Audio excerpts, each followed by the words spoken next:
ம். இன்னைக்கு என்னடான்னா எப்படியாவது எடப்பாடி பழனிசாமி அவர்களை ஆட்சி கட்டில உட்கார வைக்கிறதுக்கு திமுக எந்த முடிவை எடுத்தாலும், தலைவர் எந்த முடிவை எடுத்தாலும் கட்டுப்படுவோம் அப்படிங்கக்கூடிய ஒரு தீர்மானத்த போடுறதும், கிட்டத்தட்ட நீங்க என்ன நடக்குதுன்னு கேட்டீங்க. ஒரு சின்ன புள்ளி சொல்லிடுறேன் மேடம். ம். ஆளுநருக்கு எதிரா கடுமையான சாட்டை சுழற்றுனது கடந்த 5 ஆண்டுகள்ல திமுக.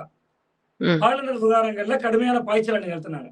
அதுல ரொம்ப ம். ரொம்ப முக்கியமா ஒரு விஷயம் வந்து, ஆளுநர் போடக்கூடிய மசோதாக்களுக்கு காலக்கெடு நிர்ணயிக்கணும்னு உச்சநீதிமன்றத்துக்கே போய் போராடிட்டு வந்தது திராவிட முன்னேற்ற கழகம்.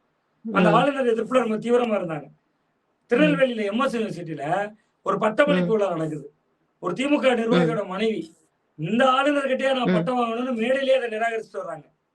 இப்படியெல்லாம் ம். இருந்த ஆளுநர கண்டிச்சு இன்னைக்கு தீர்மானம் போட முடியலையே திமுகவால. ம். ம். என்ன ம். நடக்குதுங்கிற கேள்விக்கு இதுவே பதில் வந்துருது. ஆளுநரை இயக்குறது யாரு? பாஜக. ம். ஆளுநர் பாஜகவின் கைப்பாவையாக இருக்கிறார். இது நான் வைக்கிற விமர்சனம் என்பதை தாண்டி திமுகவினர் வைத்த விமர்சனம்.